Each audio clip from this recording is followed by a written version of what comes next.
ਜਿਹੜੀਆਂ ਸੰਸਾਰਿਕ ਅਸੰਤੁਸ਼ਟੀਆਂ ਨੇ ਉਹ ਨੇ ਇਹ ਪਰਿਵਾਰਿਕ ਅਸੰਤੁਸ਼ਟੀ, ਵਿਵਹਾਰਿਕ ਅਸੰਤੁਸ਼ਟੀ ਤੇ ਤੀਸਰੀ ਜਿਹੜੀ ਪਰਮਾਰਥਿਕ ਅਸੰਤੁਸ਼ਟੀ ਹੈ ਉਹਨੂੰ ਕਹਿੰਦੇ ਨੇ ਵਿਅਕਤੀਗਤ ਅਸੰਤੁਸ਼ਟੀ।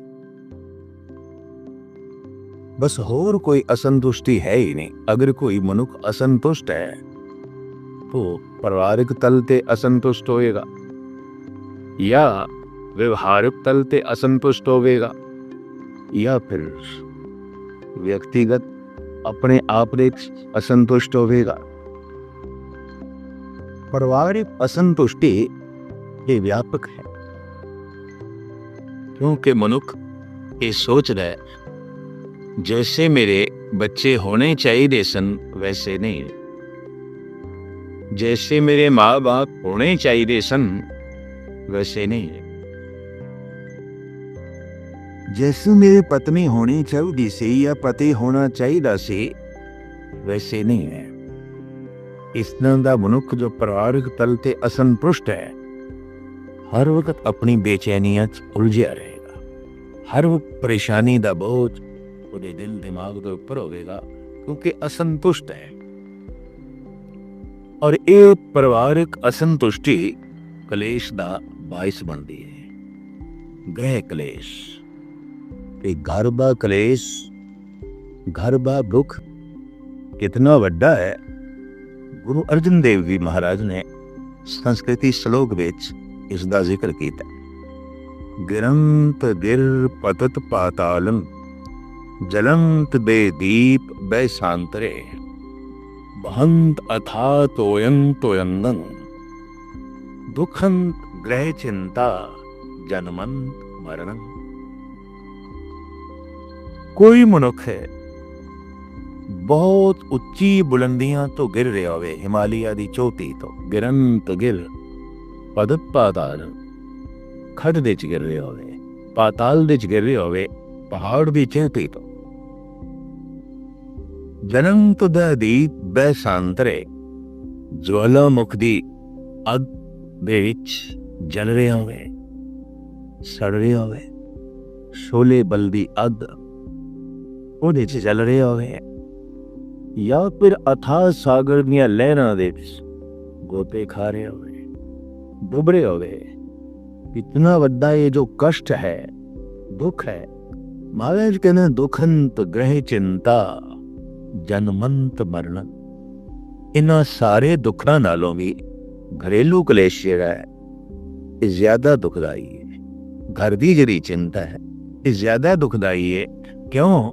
ਇਹ ਜਨਮ ਤੇ ਮਰਨ ਦਾ ਕਾਰਨ ਬਣਦੀ ਹੈ। ਬਾਰ-ਬਾਰ ਜਮਾਂ ਦੀ ਮਾਰ ਦਾ ਇਹ ਕਾਰਨ ਬਣਦੀ ਹੈ। ਜਦ ਕਿ ਜਲ ਵਿੱਚ ਮਨੁੱਖ ਡੁੱਬ ਗਿਆ, ਮਰ ਗਿਆ, 5-10 ਮਿੰਟ ਦਾ ਕਸ਼ਟ, ਅੱਗ ਦੇ ਸੜ ਗਿਆ 10-20 ਮਿੰਟ ਦੀ ਤਕਲੀਫ, ਪਹਾੜ ਦੀ ਬੁਲੰਦ ਚੋਟੀ ਤੋਂ ਥੱਲੇ ਗਿਰਿਆ, ਹੱਡੀਆਂ ਚੂਰ-ਚੂਰ ਹੋ ਗਈਆਂ ਨੇ, ਟਲ ਪਿਆ ਅੱਧਾ ਘੰਟਾ ਮੈਂ ਇਹਨੂੰ ਤਕਲੀਫ।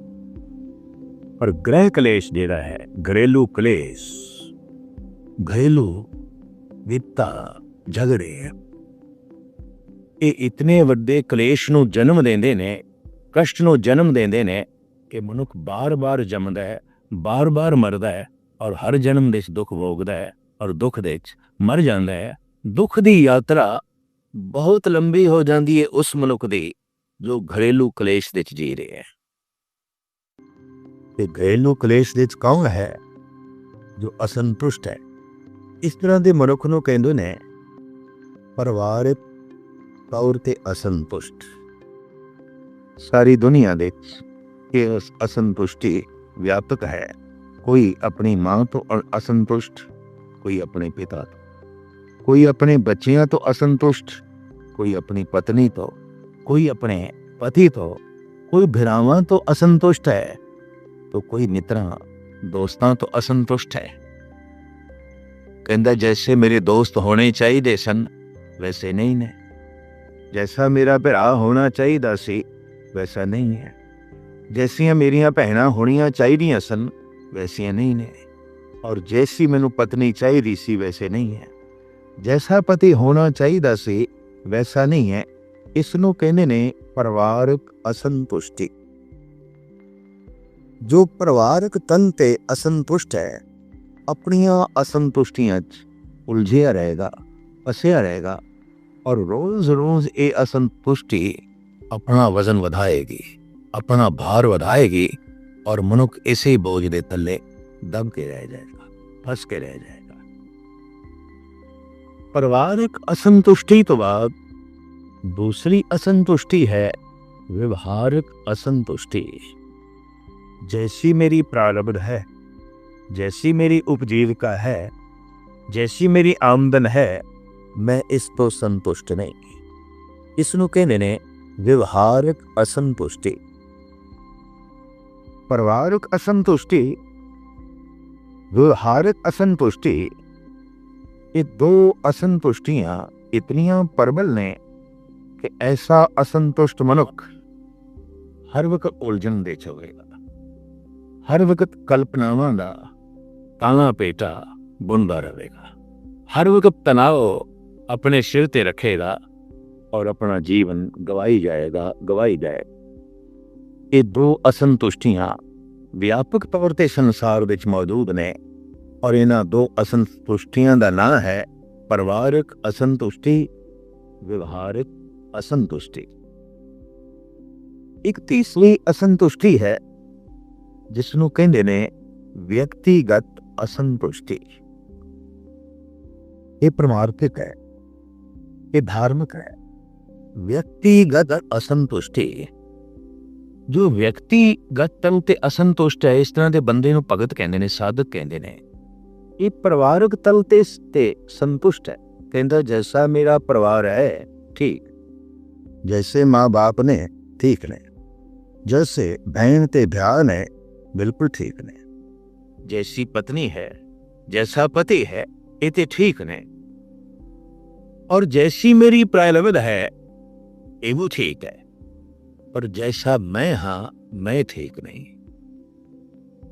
ये अपने आप दे असंतुष्ट होंदा है, कहंदा हे प्रभु बाकी ते सब कुछ ठीक है, मेरा परिवार ठीक, मेरी उपजीविका भी ठीक, प्रारब्ध ही ठीक, पर की करा हे प्रभु मैं ठीक नहीं। तो ये तीन तरह दियां असंतुष्टियां ने, परिवारिक असंतुष्टि, व्यवहारिक असंतुष्टि, व्यक्तिगत असंतुष्टि। अक्सर देखिया गया है कि दो ही असंतुष्टियां दे सारा संसार घूम रहा है, परिवारिक असंतुष्टि और व्यवहारिक असंतुष्टि।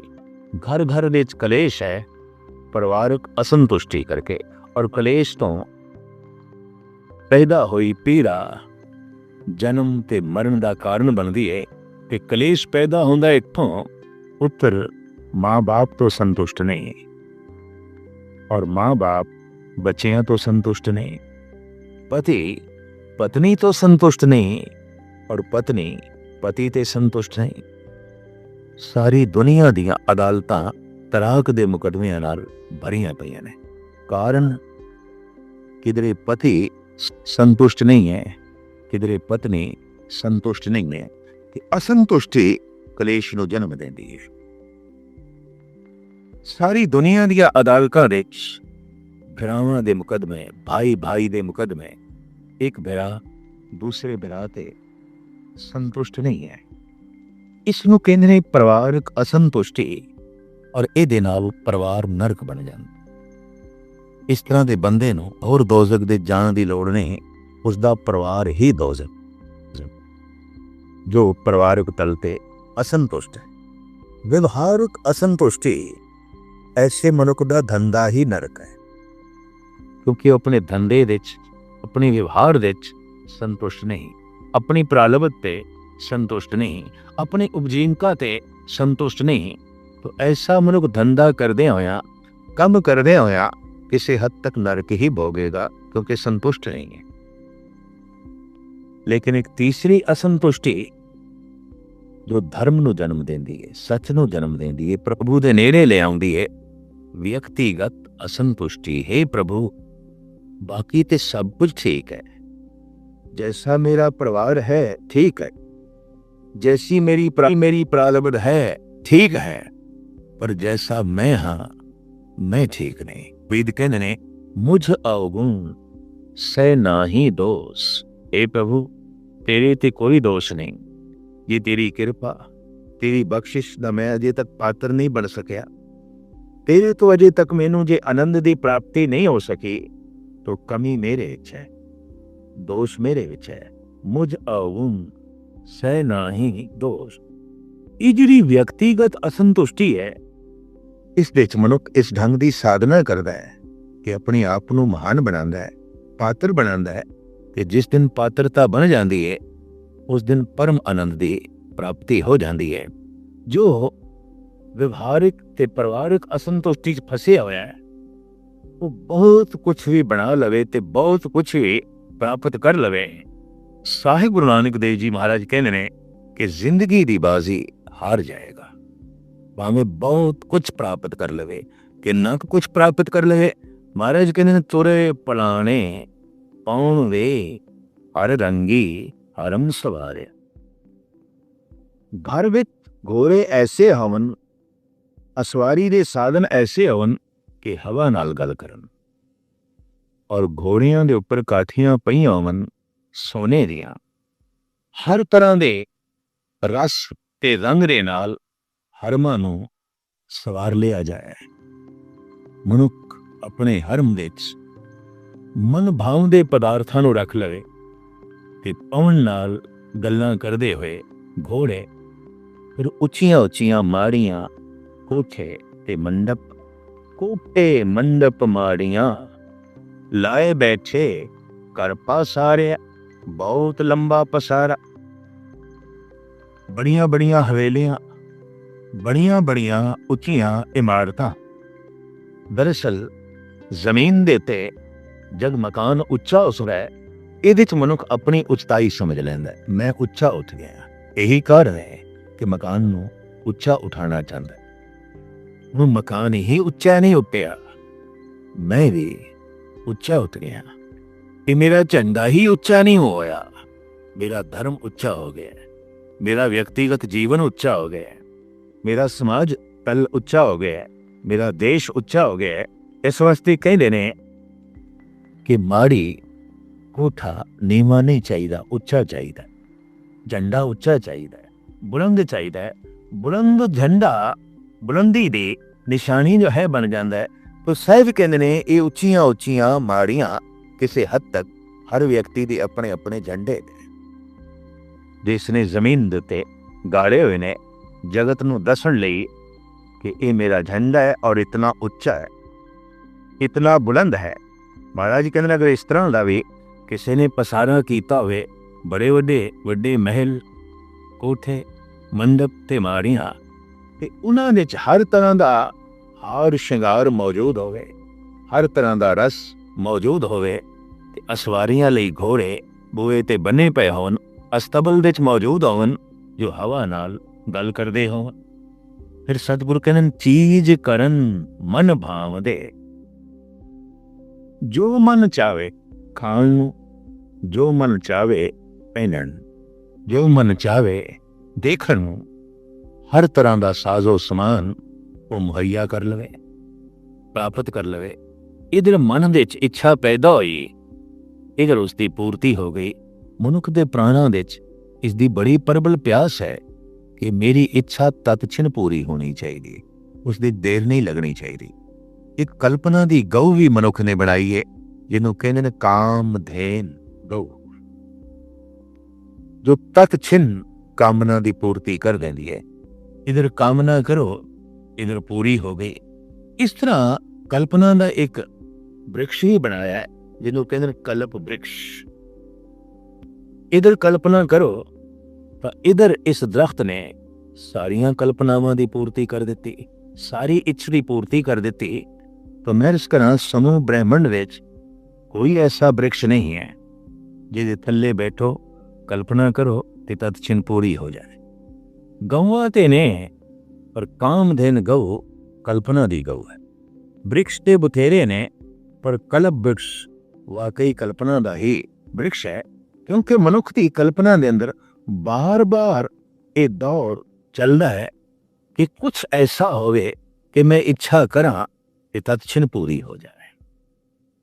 कोई ऐसा पहाड़, कोई ऐसा देवता, कोई ऐसा संत, कोई ऐसी गौ, कोई ऐसा वृक्ष, कोई ऐसा ग्रह, कोई ऐसा नक्षत्र होए कि जिसके सामने वे देखा और इच्छा करा तत्क्षण पूरी हो जाए। तत्क्षण इच्छा कोई भी नहीं पूरी होती, वक्त लगता है, समा लगता है, और उस दे लिए सबर चाहिदा है। शायद इस वास्ते बाबे फरीद ने कहा कि सबर एओ सुआओ जे तू बंदा दृढ़ करें, वध थी वह दरियाओ गुप्त न थे वे वाह। साबर बंदे सागर की तरह हो जाते ने, छोटे छोटे नदी नालियां की तरह नहीं, उत्ते महान हो जाते हैं। पर साहब कहने चलो ऐसा भी हो जाए कि मन दे जिहड़ी इच्छा पैदा होवे और जबान नाल उसदी फौरन फरमाइश होवे कि पूर्ति भी उसे वक्त उस इच्छा की पूर्ति भी हो जाए। चीज करन मन भाव दे हर बुझण नाही हारिया। अगर इस तरह का कोई फसिया होया मनुख है महल माड़ियां दे तरह तरह के हरमां दे, महाराज कहते उसनूं हरी की सूझ नहीं होंदी, हरी की समझ नहीं आती। इहदे नाल की होंदा है, वो अपना जीवन हार जाता। एक जुआरी धन हारदा है, कोई संपदा हारदा है, कोई अपने कपड़े हारदा है, कोई गहने हार देंदा है। इतिहास विच ऐसा भी जिक्र है कि कोई अपनी स्त्री हार देंदा सी जुए दे विच। पर ये तो बहुत बड़ा बदकिस्मत है, ये तो अपने आप नूं हार के चले है। भगत कबीर कहंदे ने चले जुआरी दोए हथ जा। ये दोवें हथ झाड़ के जुआरी जा रहे, ये चार कंधियां ते कौन जा रहे है, ये मरगढ़ घाट की तरफ कौन जा रहे है। ये वो जुआरी जो जीवन हार गए, जिंदगी हार गए। जेतू ते ओ है कि जिन्हों परम जिंदगी मिल जाए जिहदे च मौत ना होवे, पर ये हार के जा रहे है। इनू परम जिंदगी नहीं मिलेगी, इनू परम जीवन नहीं मिलेगा, ये हार के जा रहे है। चले जुआरी दोए हथ जार। तो सह भी कहते हैं चीज करन मन भाव दे हर बुझन नाही हारिया। कर परमाइश खाया वेख महलत मरण विसारिया। महलत महलात नू वेख के, अपना लंबा चौड़ा पसारा वेख के, ये तरह तरह की फरमाइश की पूर्ति देख के मौत भुल गई। जन्म चेते रहा, जीवन चेते रहा, मरण भुल गया। धर्म का जन्म मौत दे चिंतन तो है, काल दे चिंतन तो ही अकाल का जन्म है। जद कोई काल का चिंतन करता है, मौत का चिंतन करता है, तो ऐसा होता है कि उसनों वो जीवन प्राप्त हो जाता है जिहदे च मौत नहीं। आखिर ऐसी की खूबी है मौत के चिंतन दे च, क्योंकि जिसनों अपनी मौत चेते है वो किसी नाल छल नहीं कर सकेगा, कपट नहीं कर सकेगा, किसी से जबर नहीं कर सकेगा, किसी नाल धोखा नहीं कर सकेगा, किसी नाल झूठ नहीं बोल सकेगा, और किसी का कुछ हथिया नहीं सकेगा। अगर हथियाया इसने और इसलिए उसनों पूर्ण तौर पे सफलता मिली है, तो समझ लेना इसनों मौत चेते नहीं, जीवन चेते, जन्म चेते है। ऐसे मनुख की दृष्टि अपने आप दे च नहीं होंदी जो असंतुष्ट है, उदी दृष्टि पराए घर दे च होंदी है। और यही आचरण तो गिरी हुई गल गुरु ग्रंथ साहब जी महाराज ने मन ली है कि लोभाद दृष्ट पर ग्रहण जद विध आचरण। अगर दृष्टि प्राय तन ते चित वह टिक गई है तो दृष्टि दुराचारी हो गई। अगर दृष्टि प्राय धन ते टिक गई तो दृष्टि ते चोर हो गई। जिसदी दृष्ट चोर हो गई, जिसदी दृष्ट यार हो गई, ਉਹਨੂੰ ਹੱਥਾਂ ਪੈਰਾਂ ਨਾਲ ਵੀ ਚੋਰੀ ਕਰਦਿਆਂ ਦੇਰ ਨਹੀਂ ਲੱਗੇਗੀ। ਉਹਦੇ ਹੱਥ ਪੈਰ ਜਿਸਮ ਵੀ ਦੁਰਾਚਾਰੀ ਹੁੰਦਿਆਂ ਕੋਈ ਦੇਰ ਨਹੀਂ ਲਾਏਗਾ, ਕਿਉਂਕਿ ਦ੍ਰਿਸ਼ਟੀ ਤੇ ਦੁਰਾਚਾਰੀ ਹੋ ਗਈ। ਇਸ ਵਾਸਤੇ ਗੁਰੂ ਨਾਨਕ ਦੇਵ ਜੀ ਮਹਾਰਾਜ ਕਹਿੰਦੇ ਨੇ, ਮਹਾਨ ਹੈ ਉਹ ਮਨੁੱਖ कि दृष्ट बिकारी बंधन बांधे औंता के बल जाई। जो अपनी दृष्टि नु बंधन पावे, पराए तन ते ना टिके, पराए धन ते ना टिके, पर अंदर असंतुष्टि है तो ऐसे मनुख की दृष्टि पराए धन ते ही टिकेगी, अपने धन ते टिक नहीं सकती, क्योंकि अपने धन दे चो संतुष्ट नहीं है। तो दृष्टि चली गई है पराए धन ते। अपने परिवार, अपनी पत्नी ये संतुष्ट नहीं है, तो दृष्टि चली गई है पर नारी ते। तो दृष्टि ते दुराचारी हो गई, दृष्टि ते चोर हो गई। चारों पासे चोर दृष्टियां ही घूम रही ने, दुराचारी दृष्टियां ही घूम रही ने। जगत का वातावरण बहुत मैला, क्योंकि हाथ पैरों दे इतनी लंबी पहुंच नहीं जितनी दृष्टि की पहुंच है। अखां बहुत दूर तक वेखदियां ने, हाथ इतनी दूर तक नहीं जा सकते, पैर इतनी छेती इतनी दूर तक नहीं जा सकते जितनी दूर तक और जितनी जल्दी दृष्टि चली जाती है। और दृष्टि दुराचारी होवे, दृष्टि चोर होवे, क्योंकि जिस दे अंदर असंतुष्टि है ਉਹਦੀ दृष्टि बार बार दूसरियां दे तन ते टिकेगी।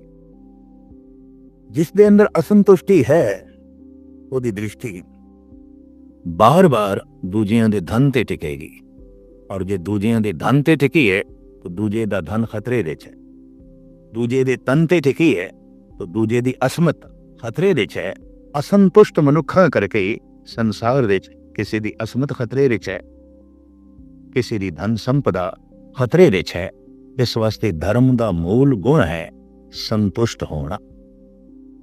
सब कहते ने महलात नूं वेख के मरना भुल ही गया, और दृष्टि चारों पासे संसार दे भटक रही है। एक दिन ऐसा होया कि जर आई बुढ़ेपा, वृद्धावस्था आ गई, जोबन हारिया। जर आई जोबन हारिया, जर बुढ़ेपा आया है, इन्हें जवानी नूं हरा दिता है। अक्सर असी ऐसा सुनते हैं ते देखते हैं कि जवानी बुढ़ेपे नूं हरा देंदी है। अगर एक बुढ़ा एक जवान तो लड़न तो स्पष्ट है जवान जीत जाएगा, बुढ़ा हार जाएगा। एक बुढ़ा होवे एक जवान होवे, जवानी जीतेगी। एक बुढ़ा दौड़ लावे, एक जवान दौड़े, बुढ़ा रह जाएगा पीछे, जवान आगे निकल जाएगा।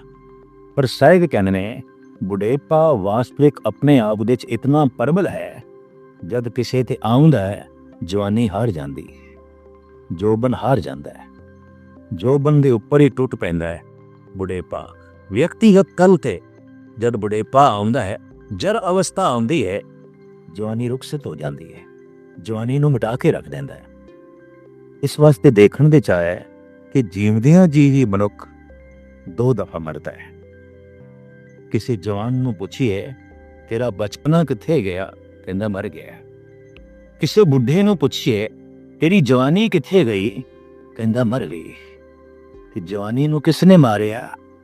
बुढ़ेपे ने। बचपने नूं मारिया जवानी ने। ठीक है, जवानी बलवान है, बचपने नूं मार गई, और एक पासे बुढ़ेपा इतना बलवान है, जवानी नूं मार गया। साहिब कहन जर आई जोबन हारिया। इधर बुढ़ेपा आया, इधर जवानी हार गई। कि जैसे जवानी हार गई, ये हरम बेमजा हो गए, ये महल मारियां बेरसियां हो गई, ये रूप रंग सब बेरसे हो गए, सब फिक्के पै गए। साहिब श्री गुरु नानक देव जी महाराज फरमान करते हैं कि तू वास्तविक व्यक्तिगत असंतुष्टि नूं पैदा करे, ताकि तू अपने अंदरों परमात्मा नूं प्रगट कर सकें, ते परमात्मा नूं प्राप्त कर सकें, मां नूं प्राप्त कर सकें, मां नूं प्राप्त कर सकें।